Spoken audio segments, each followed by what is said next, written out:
blue-red to me like a low A. There was no color sense in my eyes, not since the accident. I have to remind myself of this fact in any scene where one might believe otherwise. It is not that the world had become gray. It is that the private overlay that once braided pitch with pigment had been clipped away.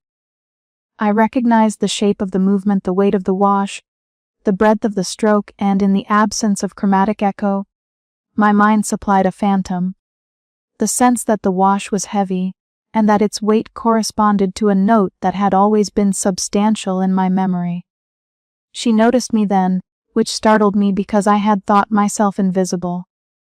There is, I think, a particular freedom in being unnoticed, a freedom I had been clinging to for months, and her glance threatened that fragile liberty with a different sort of claim. She did not look at me as though I were a curiosity. She looked at me in the way people look at a potential debtor or a person who might supply a match to a fire. She measured me for utility. Bist du ein Lehrer? She asked in a voice scraped smooth by too much speaking and too much silence. Her German was clipped. She used the short words of the street. The question was straightforward. I have found that children tend to ask only what matters to them. Neen, I said before I could prevent the reflex of accuracy, at least not professionally. I taught once. She nodded as if this were sufficient. My mother says teachers are expensive. She says I should paint first until someone pays me. I learned her name from the small print on a sack of paint tubes. She kept a slip of a paper with Leanie scrawled in a practiced hand. When her mother came from behind the stall, broad-shouldered and alert, with dried paint at her cuffs, the conversation sharpened into one I had anticipated only in outlines. Anja, she smelled of coffee and hardware glue. She stood with a kind of patient warness that was mostly economy in another register. There was no dramatic pleading in her voice, only the practical arithmetic of a mother who knew that talent is useful only insofar as it exchanges for bread. You want her to learn? Anja asked, not unkindly. I can show her things, I said.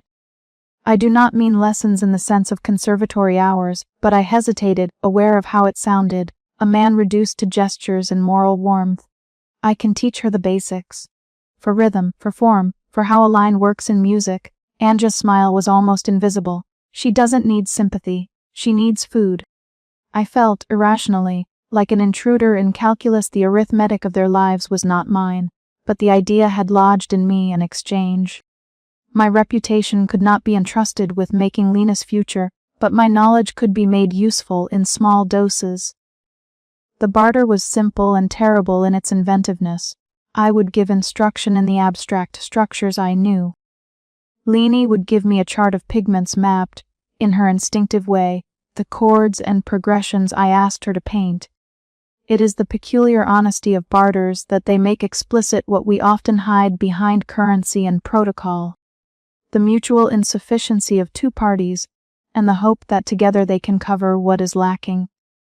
I told them I wanted nothing for appearances, that I wanted only the canvases, not because I thought they would return my synesthesia, but because I was exhausted from practicing in the dark and from the ledger-like attention that had replaced music. What if she just paints what she likes? I asked, speaking to Anja but partly to Leanie, who sat observing us like a small judge. Lena's response was abrupt and precise. I will paint what you tell me, if you tell me what it is. I will choose colors that feel right, and you'll accept lessons. Anja asked. Not for show, but for real. There is, in practical negotiations, a moment where both parties measure the other's appetite for constraint. Anja's question was not merely about pedagogy. It was about whether I would ask for discipline of a child who had learned to survive by improvisation. I understood the unspoken charge. I could not be another adult setting impossible standards for Leanie. I had to be useful and not punitive. I will not demand more than she can give, I said. I will teach in small pieces. She will learn form, yes, but also that there are ways to make the work hold together. The agreement was put in the practical terms that Anja insisted upon, an hour twice a week at my flat, a small fee for supplies to be paid when possible, and in return, canvases, small panels, each dedicated to a progression we would explore together. Leni would paint one for each lesson, mapping with her hand the shape of what I played. We exchanged names properly then, which felt like signing an invisible contract. I left the market with the small, unexpected sensation of having scheduled an appointment with the future. It is humbling to arrange hope in halting increments, to place your trust in a timetable that might be broken in a moment. But I found small comfort in the obligation of regularity, the idea that twice a week, someone would be waiting to make the world slightly legible again. Our first formal session, when it came, unfolded with the awkwardness I had imagined and several finer surprises I had not. The room in my flat is narrow and long. The piano sits with its back to the radiator, and a narrow strip of wall, where I keep old scores. Leni arrived with her brush tucked in her braid, and with a parcel of cardboard. She had a small satchel of pigments, which she arranged with the kind of economy I had once associated with a touring musician organizing scores. The minimum of tools for a maximum of work. She sat on the upright piano bench opposite me, legs swinging. There is something in that posture, legs repeating small motions. An unself-consciousness of the body when occupied by art that made me feel less like a museum piece and more like a live instrument. I gave her a sheet on the stand and asked her to make a mark. The request was both absurdly simple and fraught with the memory of what instruments used to do for me without my asking. "Play in a minor triad," I said. My voice was careful. I wanted the sound to be a gentle enough frame for her response. When I press 3 notes now, they are precise and sober, without the chromatic bloom that had once accompanied them. I play the then the C, then the E3 modest clear notes. Lena's brush moved. Her hand dipped into blue and laid a wash, generous and sure. She mixed nothing, or if she did it was the smallest of adjustments. The blue filled the paper in a way that suggests depth rather than color. It had a weight. I had expected to be reduced to bookkeeping to check the match of sound and pigment with a forensic attention. I had not expected to feel, with brutal immediacy, the outline of a phrase. The blue, in its breadth and acceptance of space, suggested the settling, the sonorous center of the triad. It was not the indigo of some childhood map that I possessed. It was the sense of weight and ease that a tonic chord gives to a phrase. I felt, briefly and with a kind of shrill joy, that a single painting could act as a prosthetic for an absent faculty. She followed the triad with a thin slash of red, a small, sharp mark that broke the serenity of the blue. My body remembered the tiny shock of a staccato. There is a redundancy in muscle memory that is not wholly musical, the tapping of a finger on a table when a sentence hits a cadence, the small exhale when a phrase resolves. The red snap did that for me. It punctured the wash, and in doing so, provided a counterpoint the blue could hold against. We sat with that small exchange for a long time. I played short progressions, and she painted in response, a movement to E minor rendered in a green that indicated not so much pitch as a brittle reedness. A modulation to C major answered in a pale, open wash. What emerged surprised me. Leni did not map exact timbre to a fixed chroma. She converted feeling into surface. Her palette had rules, broad, intuitive rules, but rules nonetheless. A dominant chord meant pressure. She painted it with concentrated strokes. A suspended chord meant waiting. She stretched the pigment thin and let the cardboard show through. There was a translation at work, then, but it was not mechanical. She translated emotional shape rather than sonic detail.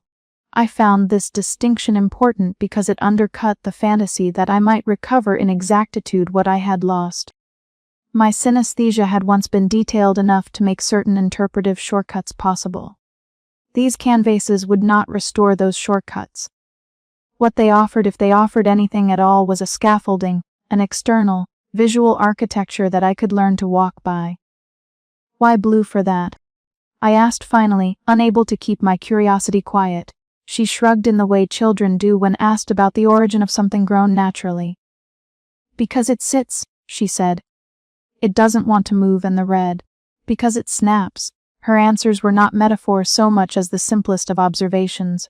I felt oddly grateful. The superficial clarity of them reminded me of the clarity of the earliest lessons I had given, We begin with the smallest facts and build outward.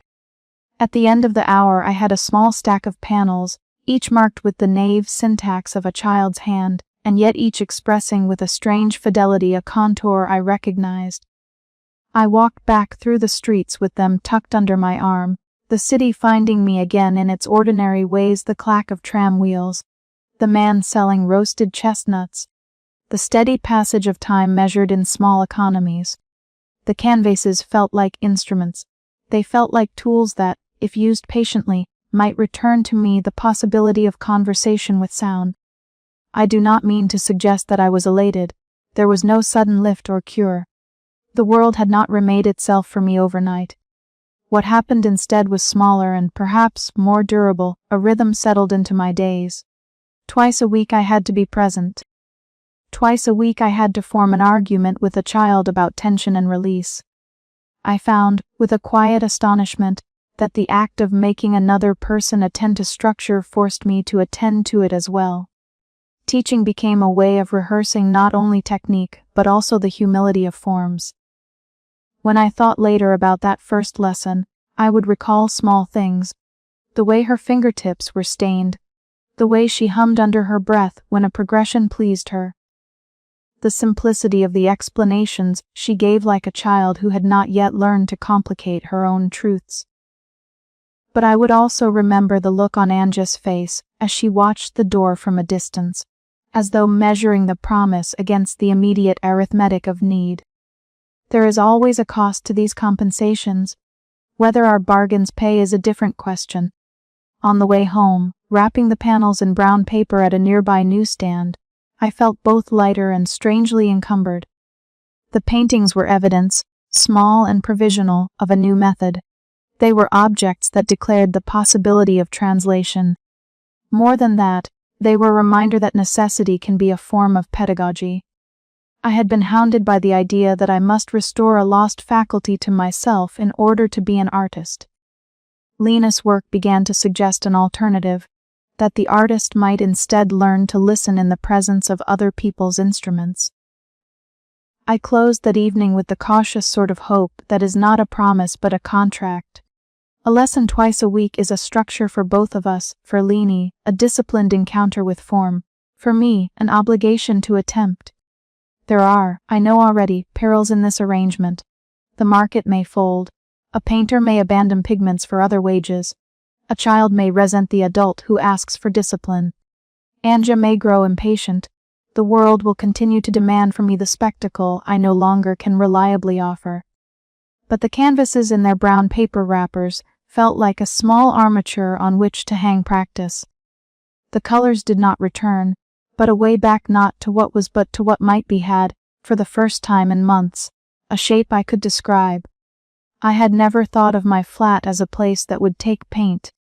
It had been a room of clean angles and careful routines, scores arrayed like paper maps, a kettle that I timed to the second, a piano bench that bore the memory of my weight in repeated hours.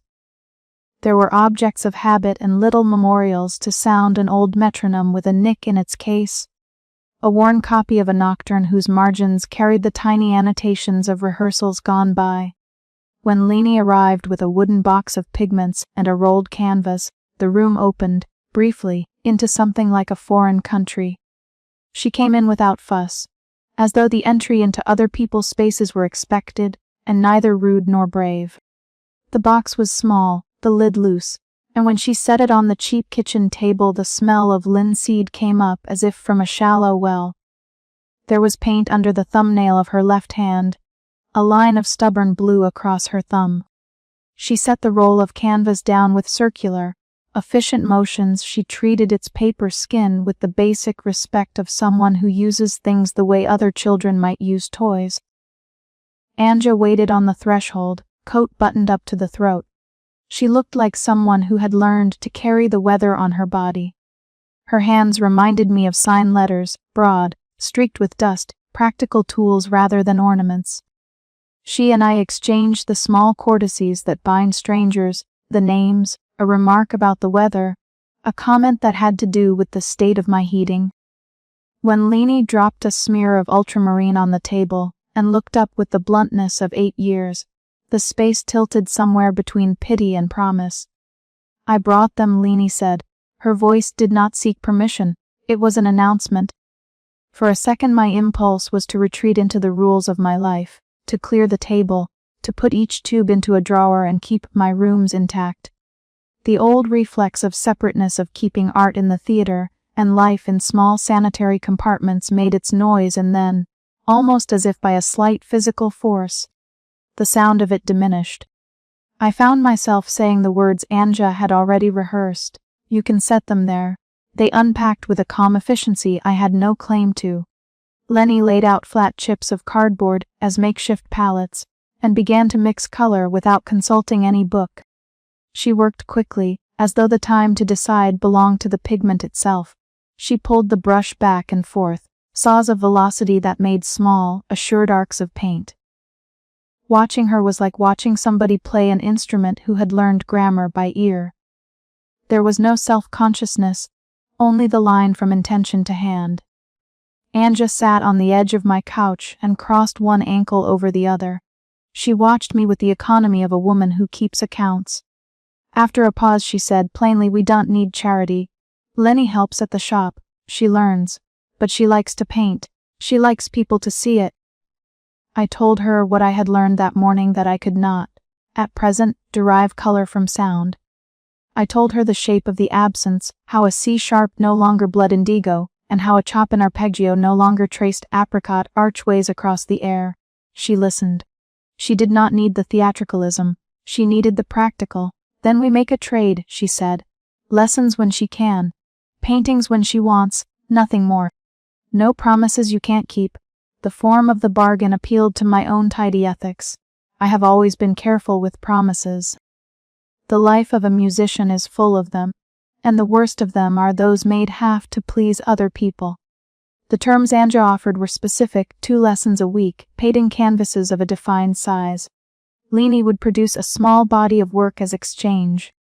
We shook on it in a way that felt like sealing an appointment, mundane and binding. That afternoon Leanie sat on the floor beside my piano while I tried a Chopin prelude for her. I played with the old carefulness, finger to key, image to wrist, and for each phrase she would reach up and make a small mark on a strip of card. Her choices were not direct transcriptions. They registered the piece as a mood rather than as a chart: a heavy, humid blue for the opening, a dry red for the staccato, a thin green for the suspended middle phrase. She did not ask me to describe what I could not see. She worked from instinct. It is possible that in other circumstances I would have resisted this primitive translation. There is a vanity in every practitioner that prefers the purity of his own medium. Yet my resistance was gentle and not long. When I put a short phrase through my hands and then looked at the little card, something in me answered. Not the old recollection, there was no flashback like a film projected behind my left eye, but a contour emerged, a sense of trajectory that could steady a hand. The painting did not replace perception, it offered a companion route. Objects carry memory. The canvases piled up on a corner of the couch, blotches of ambition in a child's hand, and the room adopted them with astonishing speed. I began, as one begins some small religious practice, to place a canvas beside the score when I practiced. A phrase that once had existed as an inner architecture, now acquired an exterior map, an expanse of dry blue where I knew a bass should be heavy. A streak of pale yellow where a right-hand figure called for lightness. Sometimes the colors indicated nothing immediate. Sometimes they suggested a tempo or a shade of rubato. Never literal, always suggestive. Leanie painted in bursts and left the room to fetch water from the kettle, returning with hands that smelled of dish soap. The conversation between us was halting and often unnecessary. She would hum fragments that floated like small charms. Her humming made me aware of how much of my own mental life had been externalized. Whereas before a sequence of notes had brought color as an automatic companion, now the color was separate and had to be reconsulted like an old map. Clara returned the next week with soup in a thermos and the habitual smallness of someone who carries attention like a tool. I have borne her quiet footprint in the house for years. It is a form of presence compacted into small gestures, She set a cup on the table and did not immediately ask to hear what I had been doing. Instead, she sat and watched Leanie choose a brush. The room quieted into the attentive silence that comes when people listen on purpose. "You have new work," she said eventually. "Bartered," I answered. "She paints for lessons." There was a small, measured pause. Clara's face kept its practiced neutrality. Only the warmth in her mouth suggested something older. "Is it working?" she asked. I might have told her the truth, which was the mixed one. Some fragments felt steadier when a canvas leaned beside the score, while others still shored up emptiness. I told her instead something closer to the arithmetic of my days. "It gives me a rote to begin from. Not the old map, but a new one." She nodded as if she approved of the grammar of the sentence. It is her way to gauge change as if it were the movement of a vessel being righted. There were practical adjustments that followed. Paint is messy. This is not an aesthetic observation but a domestic one. My tea rings began to carry a faint halo of ultramarine. The inside of my kettle gathered a pink scum because Leanie, eager and untrained, had rinsed brushes there. I found that my clean habits irritated her more than she let on. She liked to leave things in the middle of becoming. When I tidied the palettes, she would look sorrowful, as if the work had been violated. In the evenings, I would set a short program, a movement, a small chop-in-tude, a handful of bars I could use as a test and play them with a canvas propped on my stand. It was a ritual of modesty. I stopped calling these sessions rehearsals and began to think of them as pairings. Score and color, hand and wash. The first night I tried it seriously, a small, private thing happened. I played a phrase and anticipated the lift that would, once, bring apricot to an arpeggio. The apricot did not come. Instead, as if the image were less a mirror than a companion, the canvas offered a horizon, a band of pale yellow that suggested light. In that suggestion I found the will to shape the phrase in a slightly different way, shorter on the appoggiatura, more patient on the return. There is a special kind of relief that arrives when the world begins to answer one back. It is not joyous. It is quieter, the sort of consolation that tastes like returned mail.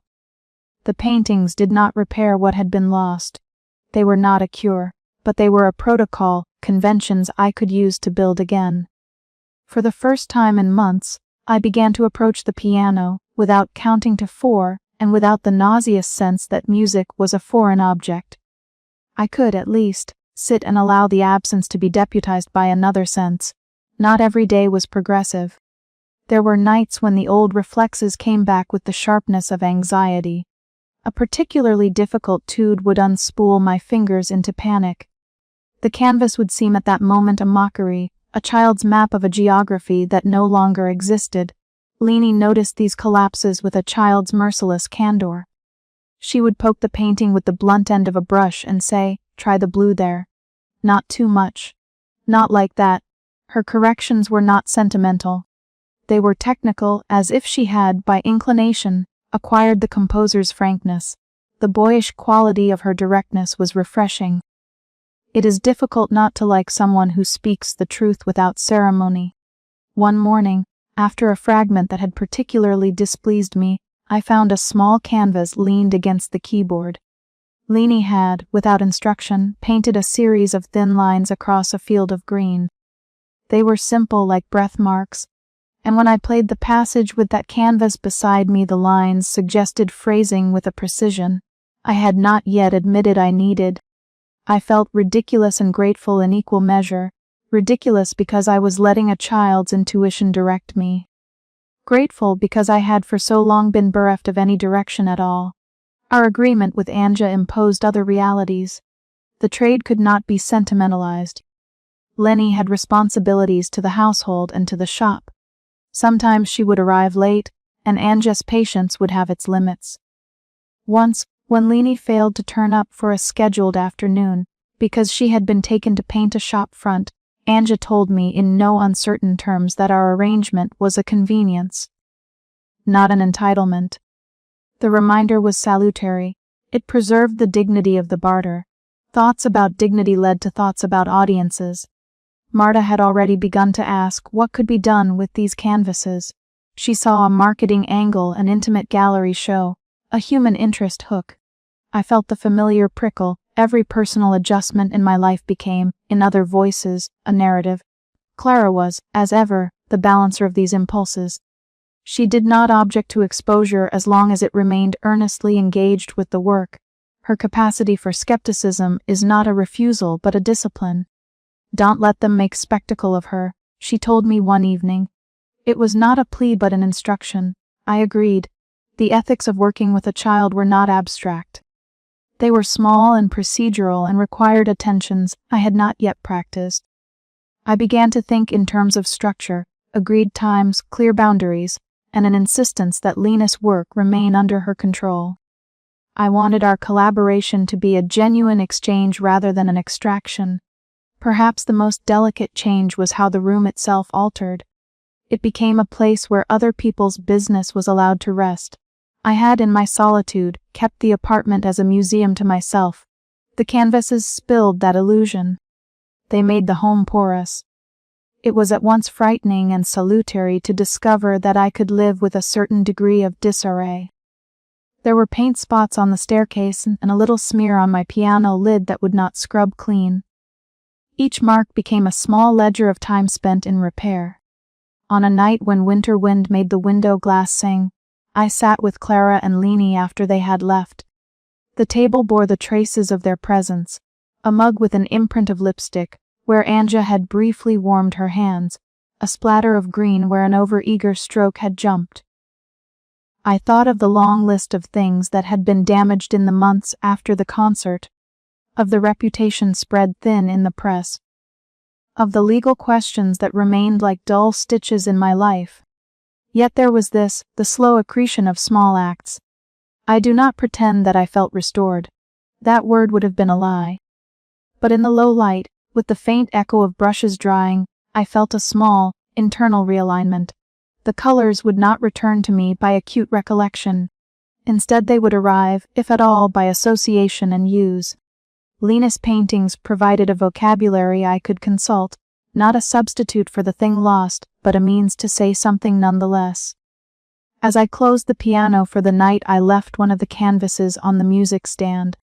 It looked absurd and necessary, a child's field of green beside a nocturne whose ink had long since gone soft from my hands. When I walked to the window, the city sounded like a careful rehearsal of particular noises: a bus braking, a couple arguing below, a dog that refused to sleep. I pressed my palm to the glass and felt, for a brief and peculiar instant, that the room had become a place of work again, not a sanctuary of retreat. There was, finally, some movement. It is strange how small things announce themselves as thresholds. A bowl with a trace of ultramarine, a kettle with paint scum, a canvas that tells me to breathe differently when I play. These are not grand events. They do not repair a life at once. But they are beginnings, and beginnings have a stubbornness that is easy to underestimate. When I turned back to the piano, I thought of the next session to be scheduled, of the paintings Leni had promised to finish, of the way Anja counted the hours and Clara carried soup like a peace offering. The negotiation of daily life is often where morality is tested, not in the declarations of the public square but in the small, exact hours. There are nights when I lie awake and still expect apricot to bloom on the skin of a phrase. The expectation does not embarrass me anymore. It is simply part of the ledger I carry. The canvases do not replace that expectation. They reframe it. They ask me to allow other people to help translate my interior map. That is both humbling and, in ways I had not anticipated, solicitous. I left the light on a little longer that night, and went to bed with the sound of brushes still in my ears. The room with paint had ceased to be merely a metaphor. It was a practice. Whether it would become an art I could claim as mine remained an open question. But for the first time I had a room that invited return. I slept with the small, steady hope that whatever else the colors might be, they at least kept me company. In the morning there would be a canvas to test and a short phrase to try. There would be, no doubt, mistakes and compromises and the awkwardness of two lives learning to share a small space. There would also be more paint on my fingers than I would like and more laughter in corners I had long kept tidy. The work of composition had begun,